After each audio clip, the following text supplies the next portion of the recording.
यदि आप जीवन में आर्थिक व पारलौकिक समस्याओं से परेशान हैं अथवा किसी भी तरह का साधना संबंधी मार्गदर्शन, आध्यात्मिक अथवा भौतिक मार्गदर्शन प्राप्त करना चाहते हैं तो कॉल मी 4 ऐप से कॉल करें। डाउनलोड करें कॉल मी 4 ऐप और सर्च करें विश्वनाथ अघोरी, रहस्यों का सौदागर, विचारों का समंदर।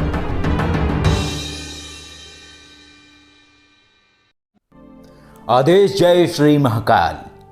माँ भगवती के बहुत सारे स्वरूप हैं और उनके अलग अलग स्वरूप की उपासना करने से व्यक्ति को, साधक को या साधिका को अलग अलग तरीके का फल प्राप्त होता है।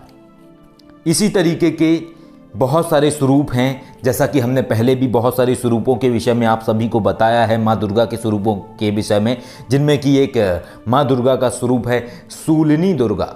ये माँ दुर्गा का, आदि शक्ति का एक गुप्त स्वरूप है। इनकी हमने पहले भी साधना दी थी, सभी लोगों को ये साधना दी थी माँ की। और अलग अलग स्वरूप की उपासना करने से व्यक्ति को अलग अलग तरीके का फल प्राप्त होता है।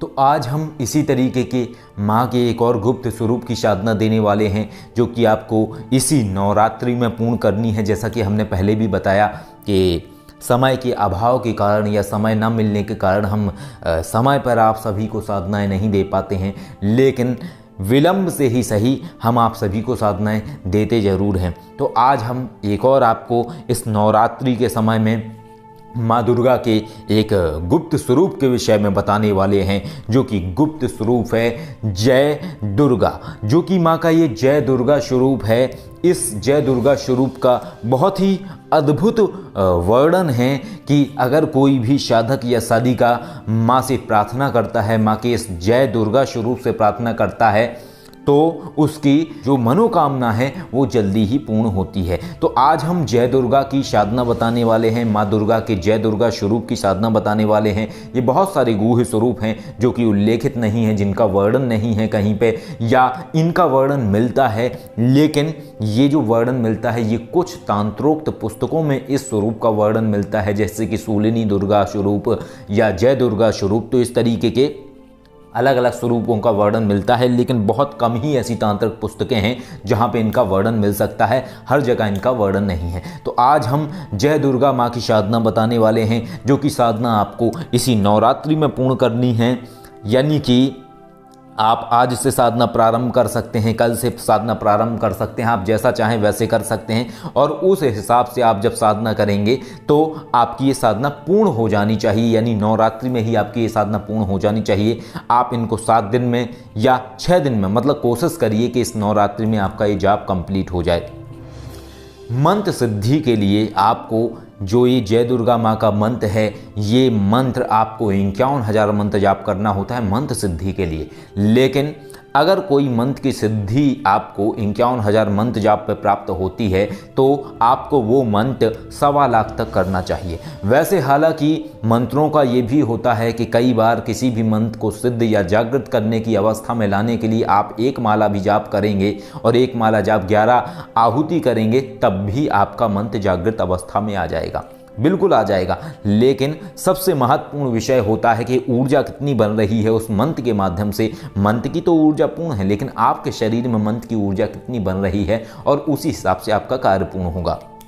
तो सबसे पहले आप जय दुर्गा माँ का मंत्र सुन लीजिए, साधना किस तरीके से करनी है ये विधान सुन लीजिए, किस तरीके से क्या नियम है, कौन सी दिशा की ओर आपको मुख करना है या किस तरीके से जाप करना है, कैसे हवन करना है, क्या प्रक्रिया है, ये आप सुन लीजिए। इसके बाद हम आपको और भी जानकारी देंगे कि किस तरीके से आप इनके स्वरूप का या माँ के माध्यम से आप अपने कार्य पूर्ण कर सकते हैं।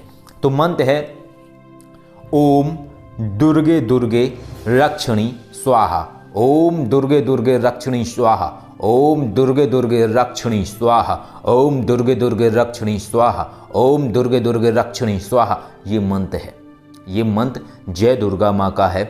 अब इसका विधान ये है कि मंत्र जाप करेंगे आप रुद्राक्ष माला से, दिशा होगी पूर्व अथवा उत्तर, घी का दीपक प्रज्वलित कर लें। प्रथम दिन एक नारियल भेंट स्वरूप में चढ़ाएं। माँ को याद करके नारियल चढ़ाना है। जिस तरीके से आप जायफल चढ़ाते हैं वैसे आप नारियल को चढ़ा दें, फोड़ के चढ़ाना है। मतलब कि नारियल को ऐसे रखना नहीं है आपको जैसा कि कलश के ऊपर रख दिया जाता है, आपको नारियल फोड़ के चढ़ाना है माँ के नाम का। प्रथम दिन आपको ये करना है। इसके बाद आपको ये मंत्र कम से कम 51,000 मंत्र जाप करना है आपको इस नवरात्रि में, यानी नौवीं के दिन आपको हवन आहुति करनी है, यानी दुर्गा नवमी के दिन आपको हवन आहुति पूर्ण कर लेनी है। और इसमें सबसे बड़ी चीज़ ये है कि 51,000 कम से कम जाप है, लेकिन अगर हो सके आपसे संभव है अगर तो आप 1.25 लाख मंत्र जाप करिए इस मंत्र का, ताकि ऊर्जा पूर्ण रूप से बन सके। घी का दीपक प्रज्वलित कर लीजिए। साधना के अंतिम दिन आपको इस मंत्र की 11 माला आहुति करनी है। 11 माला आहुति किस चीज़ से करनी है? घी में जो गूगल होता है, गूगल को पीस लीजिएगा, कूट लीजिएगा और चूर्ण जैसा बना लीजिएगा ताकि वो फूट जाए, और गूगल को घी में मिलाना है और घी में मिला के उसका मिश्रण बनाना है। उससे आपको 11 माला आहुति करनी है, क्योंकि मंत्र की जागृत अवस्था में लाने के लिए बहुत महत्वपूर्ण अंग होता है हवन आहुति। अगर आप फिर भी नहीं कर सकते हैं तब भी कोई दिक्कत वाली बात नहीं है, लेकिन ये बहुत आवश्यक माना जाता है किसी भी मंत्र को पूर्ण तरीके से जागृत अवस्था में लाने के लिए। वैसे हालांकि कई सारे मंत्र ऐसे होते हैं जो स्वयं सिद्ध मंत्र होते हैं, जिनमें कि आप अगर आहुति भी नहीं करते तब भी वो जागृत अवस्था में ही होते हैं, और अधिकांशतः मंत्र सभी जितने भी गुप्त मंत्र हैं वो सभी जागृत अवस्था में ही होते हैं। लेकिन अगर आप उनकी हवन आहुति करते हैं तो इससे ऊर्जा बढ़ जाती है और आप विशेष तरीके से कार्य ले सकते हैं शक्ति के माध्यम से, उनसे प्रार्थनाओं के माध्यम से। तो इस तरीके से आपकी ये साधना संपन्न हो जाएगी। मैं आपको बता चुका हूँ, एक बार फिर से सुन लीजिए। ओम दुर्गे दुर्गे रक्षणी स्वाहा, ओम दुर्गे दुर्गे रक्षणी स्वाहा, ओम दुर्गे दुर्गे रक्षणी स्वाहा। ये जय दुर्गा माँ का मंत्र है और इस तरीके से आपकी साधना पूर्ण हो जाएगी। इसके बाद आपको ये करना है कि जब भी आपको मंत्र का प्रयोग करना है तो आपको आंखें बंद करके मन में ही 3 बार माँ के मंत्र का जाप करना है। ओम दुर्गे दुर्गे रक्षणी स्वाहा, ओम दुर्गे दुर्गे रक्षणी स्वाहा, ओम दुर्गे दुर्गे रक्षणी स्वाहा। मन में जाप करना है। जाप करके आपको प्रार्थना लगानी है कि हे माँ भगवती, हे जय दुर्गे माँ, आप हमारे ये कार्य पूर्ण करें, ऐसी प्रार्थना लगानी है। अगर किसी व्यक्ति के ऊपर कोई नकारात्मक शक्ति है तो आप इस तरीके से प्रार्थना लगा सकते हैं। उस व्यक्ति को जल अभिमंत्रित करके 7 बार पिलाएं, वो ठीक हो जाएगा। यदि कोई विशेष कार्य है जो आपका नहीं हो रहा है तब भी आप प्रार्थना करेंगे, आपका वो कार्य पूरा हो जाएगा। यानी कि इस मंत्र का प्रयोग आप प्रार्थना के माध्यम से ही करेंगे। इस मंत्र की खासियत है कि ये मंत्र सिर्फ और सिर्फ आपका प्रार्थना के द्वारा ही चलेगा, अन्य कोई विकल्प नहीं है। ना ही आपको कुछ मानस में दिखाई देगा, ना ही आपको कुछ चीज़ें दिखाई देंगी, लेकिन आपके कार्य पूरे होंगे और जितने भी कार्य हैं वो प्रार्थनाओं से पूरे होंगे। यानी इसको हर व्यक्ति कर सकता है, क्योंकि इसमें कोई जटिल प्रक्रिया नहीं है, सहज प्रक्रिया है। तो नवरात्रि में ये पूर्ण कर लीजिए, 1.25 लाख मंत्र जाप कर लीजिए और हवन आहुति कर लीजिए। लेकिन अगर आप अभी इस समय नहीं कर पाते हैं तो किसी भी रविवार से आप 9 दिन के अंदर 1.25 लाख मंत्र जाप करिए। किसी भी रविवार से आप शुरुआत करिए और 9 दिन में 1.25 लाख मंत्र जाप करिए, और यही प्रक्रिया है। और हो सके तो अंतिम दिन भी एक नारियल भेंट स्वरूप चढ़ा दें, यानी प्रथम दिन एक नारियल चढ़ा दें भेंट स्वरूप और अंतिम दिन भी एक नारियल भेंट स्वरूप चढ़ा दें। इस तरीके से आपकी ये साधना संपन्न हो जाएगी और जय दुर्गे माँ की विशेष कृपा आपको प्राप्त होगी। निश्चय ही आपका जीवन बदलेगा और ये माँ भगवती की कृपा है। जब व्यक्ति के ऊपर आती है तो स्वतः ही अपने आप से सारे कार्य बनने लगते हैं। लेकिन यहाँ तो आपके पास एक ऐसा विधान भी है कि आप माँ के मंत्र का जाप करके, माँ से प्रार्थना करके अपने कार्य को सिद्ध करा सकते हैं, चाहे वो चाहे जैसा कार्य हो। लेकिन सबसे महत्वपूर्ण बात यह है कि भाव कितना है आपका, क्योंकि कोई भी प्रार्थना का अर्थ समझना बहुत आवश्यक है। बहुत सारे लोग प्रार्थना का अर्थ समझते हैं कि हमने बोल दिया